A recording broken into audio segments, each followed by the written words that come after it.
നമസ്കാരം. IDFC first ബാങ്കിന്റെ ചണ്ഡീഗഡ് ബ്രാഞ്ചിൽ 190ഓളം കോടി രൂപയുടെ തിരിമറി നടന്നിരിക്കുന്നു, ഫ്രോഡ്സ്റ്റർ നടന്നിരിക്കുന്നു എന്ന് പറയുന്ന വാർത്ത നമ്മളിൽ പലരും കണ്ടിട്ടുണ്ടാകും. ഇത് നടന്നത് കഴിഞ്ഞ വർഷമോ കഴിഞ്ഞ മാസമോ ഒന്നുമല്ല. ഈ മാസം, അതായത് ഫെബ്രുവരി 22-ാം തീയതി, ഇന്നലെയാണ് ഈ ഒരു വലിയ തിരിമറി, ഈ ഒരു ഷോക്കിംഗ് ന്യൂസ് നമ്മളിൽ പലരും കണ്ടത്. നമുക്കറിയാം, IDFC ഫസ്റ്റ് ബാങ്ക് എന്ന് പറയുന്നത് ഇന്ത്യയിലെ തന്നെ ഏറ്റവും പ്രധാനപ്പെട്ട ബാങ്കുകളിൽ ഒന്നാണ്. അത്തരത്തിലുള്ള ഒരു വളരെ മെയിൻ സ്ട്രീമിൽ നിൽക്കുന്ന ഒരു ബാങ്കിലാണ് 590ഓളം കോടി രൂപയുടെ തിരിമറി നടന്നിരിക്കുന്നത്. നിരവധി കസ്റ്റമർമാർക്ക് അവരുടെ പണം നഷ്ടപ്പെട്ടിരിക്കുന്നത്. ഈ ഒരു സാഹചര്യത്തിൽ നമ്മളോട് തന്നെ ചോദിക്കേണ്ട ഒരു ചോദ്യമുണ്ട്. നമ്മുടെ ബാങ്കിൽ ഇരിക്കുന്ന പണം 100% സേഫ് ആണോ? ഈ IDFC ഫസ്റ്റ് ബാങ്കിന്റെ കേസ് നോക്കുന്ന സമയത്ത് ഒരുപാട് അൺഓതറൈസ്ഡ് ആയിട്ടുള്ള ട്രാൻസാക്ഷനുകളാണ് ഇവിടെ നടന്നിരിക്കുന്നത് എന്നാണ് വാർത്തയിലൂടെ നമ്മൾ അറിഞ്ഞിരിക്കുന്നത്. അതും അതോറിറ്റികളുടെ മൂക്കി തുമ്പത്ത് വെച്ച്. ഇതിനകത്ത് ഹരിയാന സർക്കാരിന്റെ അക്കൗണ്ടുകൾ പോലും ഉണ്ടായിരുന്നു എന്നുള്ളതാണ് ഏറ്റവും വിചിത്രമായ ഒരു കാര്യം. ഈ ന്യൂസ് പുറത്തു വന്നതോടുകൂടി ബാങ്കിന്റെ ഷെയർ പ്രൈസ് 20% ഇടിഞ്ഞു എന്നുള്ള കാര്യമാണ് സംഭവിച്ചത്. ഇത്തരത്തിലുള്ള ഒരു തിരിമറി ഒരു മേജർ ബാങ്കിൽ, IDFC ഫസ്റ്റ് പോലെയുള്ള ഒരു മേജർ ബാങ്കിൽ നടന്നിരിക്കുന്നു എങ്കിൽ, മാത്രമല്ല ഒരു സംസ്ഥാന സർക്കാരിനെ പോലും അത് ബാധിച്ചു എങ്കിൽ, നമ്മൾ കഷ്ടപ്പെട്ട് സമ്പാദിച്ച് സേവ് ചെയ്ത് വെച്ചിരിക്കുന്ന പണത്തിന്റെ അവസ്ഥ എന്തായിരിക്കും? ഇന്ന് ഈ വീഡിയോയിൽ ഞാൻ നിങ്ങളോട് പറയാൻ പോകുന്നത്, ഈ ഒരു സാഹചര്യം നിലനിൽക്കുമ്പോൾ തന്നെ നമ്മൾ നമ്മുടെ പണം ബാങ്കിൽ നിക്ഷേപിച്ചിരിക്കുന്ന സാഹചര്യത്തിൽ ആ ബാങ്ക്, നമ്മൾ നിക്ഷേപിച്ച ബാങ്ക് ആക്ച്വലി സേഫ് ആണോ, അല്ലെങ്കിൽ ആ ഒരു വാൾട്ട് എന്ന് പറയുന്നത് നമ്മുടെ പണം സുരക്ഷിതമായി സൂക്ഷിക്കുന്ന ഒന്നാണോ എന്നറിയാനായിട്ടുള്ള 5 ഗോൾഡൻ റൂൾസിനെ കുറിച്ചാണ്. 5 ഗോൾഡൻ റൂൾസ്. അവ എന്തൊക്കെയാണ് എന്നതിനെ കുറിച്ചാണ് ഈ വീഡിയോയിൽ നമ്മൾ ഡിസ്കസ് ചെയ്യാൻ പോകുന്നത്. നിങ്ങളുടെ ലൈഫ് സേവിങ്സ് റിസ്ക് ചെയ്യാണ്ടിരിക്കാൻ ഈ വീഡിയോ കംപ്ലീറ്റ് ആയിട്ട് സ്കിപ്പ് ചെയ്യാതെ നിങ്ങൾ കാണണം എന്നാണ് എനിക്ക് നിങ്ങളോട് പറയാനുള്ളത്. ബോസോല മലയാളത്തിന്റെ ഏറ്റവും പുതിയ വീഡിയോയിലേക്ക് അവർക്ക് സ്വാഗതം. ഞാൻ അവിനാഷ്.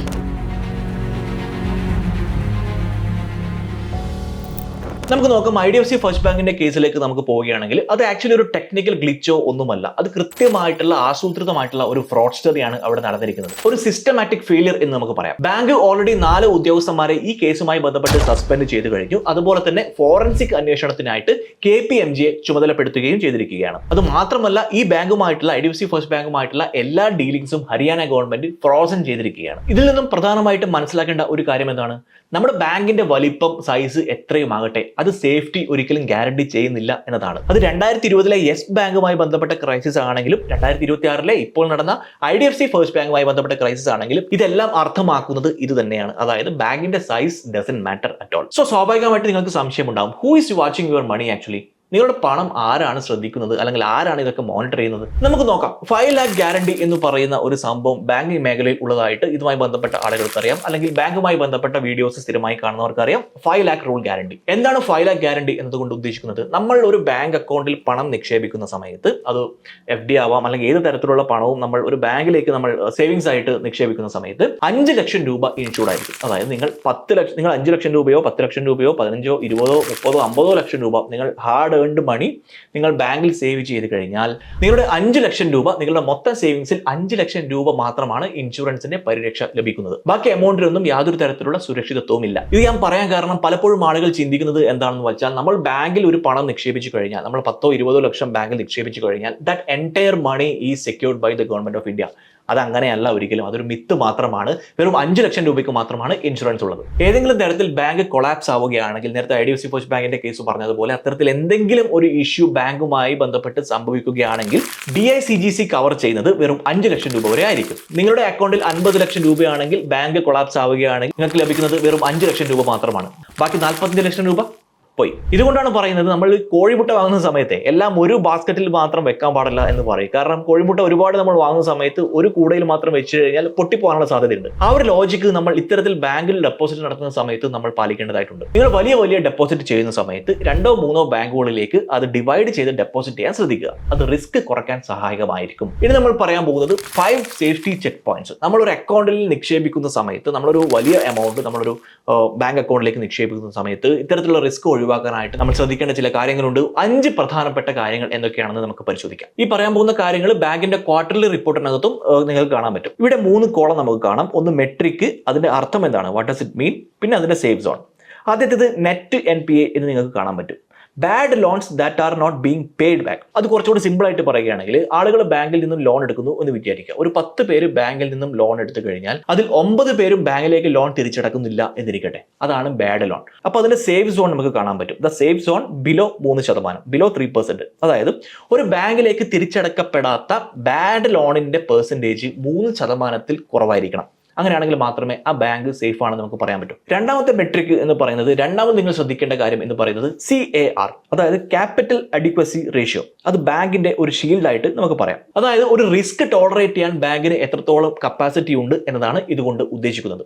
ഇവിടെ നമുക്ക് സേഫ് സോൺ നോക്കുകയാണെങ്കിൽ 10.5 to 15%, 10.5% മുതൽ 15% വരെ ആയിരിക്കണം ബാങ്കിന്റെ കപ്പാസിറ്റി അഡിക്വസി റേഷ്യോ എന്ന് പറയുന്നത്. അടുത്ത ഒരു മെട്രിക് കാസ റേഷ്യോ എന്നുള്ളതാണ്, ലോ കോസ്റ്റ് ഡെപ്പോസിറ്റ്സ്. അതായത് ഒരു ബാങ്കിലുള്ള ലോ കോസ്റ്റ് ഡെപ്പോസിറ്റുകൾ, അത് സേവിങ്സ് അക്കൗണ്ട് ആവാം, കറണ്ട് അക്കൗണ്ടുകളാവാം. ഇത്തരത്തിലുള്ള സേവിങ്സ് അക്കൗണ്ടും കറണ്ട് അക്കൗണ്ടും ഒരു ബാങ്കിലുള്ളത് 40% മുകളിൽ ആണെങ്കിൽ മാത്രമേ ആ ബാങ്ക് നമുക്ക് സേഫ് ആയിട്ട് കണക്കാക്കാൻ പറ്റൂ. മാത്രമല്ല NIM, അതായത് നെറ്റ് ഇൻട്രസ്റ്റ് മാർജിൻ എന്ന് പറയുന്നത് 3% മുതൽ 4% വരെ ആയിരിക്കണം. അതായത് ഒരു ബാങ്ക് ലോൺ തരുന്ന സമയത്ത് ആ ബാങ്കിന്റെ ഇൻട്രസ്റ്റ് റേറ്റ് 6% ആയിരിക്കും, പക്ഷേ കസ്റ്റമർക്ക് അത് കൊടുക്കുന്നത് 10% എന്നിരിക്കട്ടെ, ഒരു ചെറിയ എക്സാമ്പിളിൽ പറയുകയാണ്. അപ്പോൾ ബാങ്കിന് ഇവിടെ പ്രോഫിറ്റ് എത്രയാണ്? 4% പ്രോഫിറ്റ് അവിടെ ബാങ്കിന് വരുന്നു. ഇത്തരത്തിൽ ബാങ്കിന്റെ നെറ്റ് ഇൻട്രസ്റ്റ് മാർജിൻ എന്ന് പറയുന്നത് 3 തൊട്ട് 4% വരെ ആയിരിക്കണം എന്നുള്ളത് നിർബന്ധമായിട്ടുള്ള ഒരു കാര്യമാണ്. അതുപോലെ തന്നെ PCR, അതായത് ഭാവിയിൽ എന്തെങ്കിലും തരത്തിലുള്ള പണം നഷ്ടപ്പെടാൻ സാധ്യത ഉണ്ടെങ്കിൽ അതിനായിട്ട് ബാങ്ക് കരുതി വെച്ചത് 70% കൂടുതലായിരിക്കണം എന്നുള്ളത് നിർബന്ധമായിട്ടുള്ള കാര്യമാണ്. ഇവിടെ കാണാം money set aside for future losses. നിങ്ങളുടെ പണം ഒരു വലിയ എമൗണ്ട് നിങ്ങളുടെ കയ്യിലുണ്ട് എന്നിരിക്കട്ടെ, അതൊരു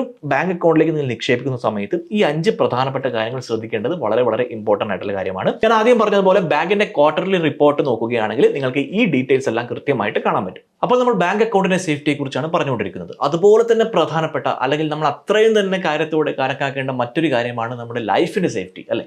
നമ്മുടെ ലൈഫിന്റെ സേഫ്റ്റി ഉറപ്പാക്കുന്നതിനായിട്ട് പ്രധാനമായിട്ടും വേണ്ടത് ഒരു ഇൻഷുറൻസ് ആണ്.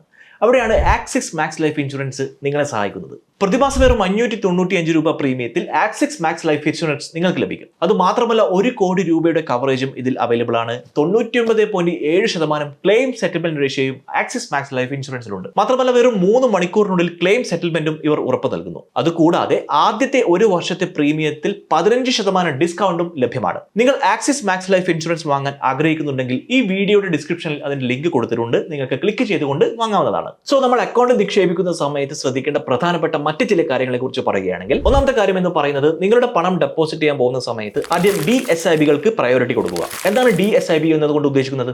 Domestic systematically important banks. അതായത് RBI കൺസിഡർ ചെയ്യുന്ന ചില ബാങ്കുകളുണ്ട്. അതായത് SBI, HDFC, ICICI, ഈ 3 ബാങ്കുകൾ RBIയുടെ കണക്ക് പ്രകാരം, RBIയുടെ നിരീക്ഷണ പ്രകാരം അത് തകരാനുള്ള സാധ്യത കുറവാണ് എന്നുള്ളതാണ്. സോ ഈ 3 ബാങ്കുകളിൽ ഡെപ്പോസിറ്റ് ചെയ്യാൻ പ്രയോറിറ്റി കൊടുക്കുക എന്നുള്ളതാണ്. മാത്രമല്ല നല്ല ഇൻട്രസ്റ്റ് റേറ്റ് കണ്ട് നിങ്ങൾ ബാങ്കുകളിൽ പോകുന്ന സമയത്ത് അതും ശ്രദ്ധിക്കുക. ഒരു ചെറിയ ഉദാഹരണം പറയുകയാണെങ്കിൽ, ഒരു കോർപ്പറേറ്റീവ് ബാങ്കിൽ നിങ്ങൾ സമീപിക്കുന്ന സമയത്ത് അവർ മറ്റുള്ള ബാങ്കുകളേക്കാൾ 2% എക്സ്ട്രാ പലിശ നിരക്ക് നിങ്ങൾക്ക് തരുന്നു എന്ന് നിങ്ങളോട് അവർ പറയുകയാണെങ്കിൽ യു ഷുഡ് ബി കെയർഫുൾ. കാരണം വലിയ റിട്ടേൺ അവർ നമുക്ക് ഓഫർ ചെയ്യുമ്പോൾ വലിയ റിസ്ക്കും അതിനകത്ത് ഉൾപ്പെട്ടിരിക്കാൻ സാധ്യതയുണ്ട്. അടുത്ത ഒരു കീ പോയിന്റ് എന്ന് പറയുന്നത് നിങ്ങളുടെ ഇൻവെസ്റ്റ്മെന്റ് ഡൈവേഴ്സിഫൈ ചെയ്യുക എന്നുള്ളതാണ്.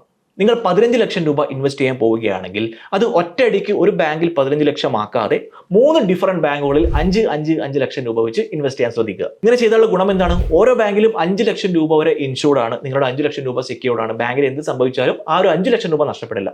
സോ 15 lakhs rupees നിങ്ങൾ 5 വെച്ച് 3 ബാങ്കുകളിൽ പോകുന്ന സമയത്ത് ഇതിൽ ഏത് ബാങ്കിന് എന്ത് സംഭവിച്ചാലും നിങ്ങളുടെ പണം സേഫ് ആൻഡ് സെക്യൂർഡ് ആണ്. സോ വീഡിയോയുടെ അവസാന ഭാഗത്തേക്ക് നമ്മൾ കടക്കുന്ന സമയത്ത് ശ്രദ്ധിക്കേണ്ട പ്രധാനപ്പെട്ട ഒരു കാര്യം എന്ന് പറയുന്നത്, ഫാൻസി ആയിട്ടുള്ള അഡ്വർടൈസ്മെന്റുകളും അതുപോലെ തന്നെ മികച്ച പലിശ നിരക്കുമായി ബന്ധപ്പെട്ട പരസ്യങ്ങളൊക്കെ കണ്ട് നിങ്ങൾ ബ്ലൈൻഡ് ആയിട്ട് ഒരിക്കലും ഒരു ബാങ്കിൽ നിങ്ങളുടെ പണം നിക്ഷേപിക്കരുത്. കാരണം ട്രാൻസ്പെറൻസി ആണ് അൾട്ടിമേറ്റ് സെക്യൂരിറ്റി ഒരു ബാങ്കിനെ സംബന്ധിച്ചിടത്തോളം. സോ വളരെ കൃത്യമായിട്ട് ഞാൻ നേരത്തെ പറഞ്ഞ പോയിന്റുകളെല്ലാം പാലിച്ചുകൊണ്ട് എല്ലാ ഗോൾഡൻ റൂൾസും മനസ്സിലാക്കിക്കൊണ്ട് മാത്രം നിങ്ങൾ കഷ്ടപ്പെട്ട് സമ്പാദിച്ച പണം നിങ്ങൾ ഇൻവെസ്റ്റ് ചെയ്യുക. സോ നിങ്ങൾ ഏത് ബാങ്കിനെയാണ് കൂടുതൽ ട്രസ്റ്റ് ചെയ്യുന്നത് അത് കമന്റ് ആയിട്ടും എഴുതുക. ഇതുമായി ബന്ധപ്പെട്ട് സംശയങ്ങളുണ്ടെങ്കിലും നിങ്ങൾക്ക് കമന്റ് ആയിട്ട് എഴുതാവുന്നതാണ്.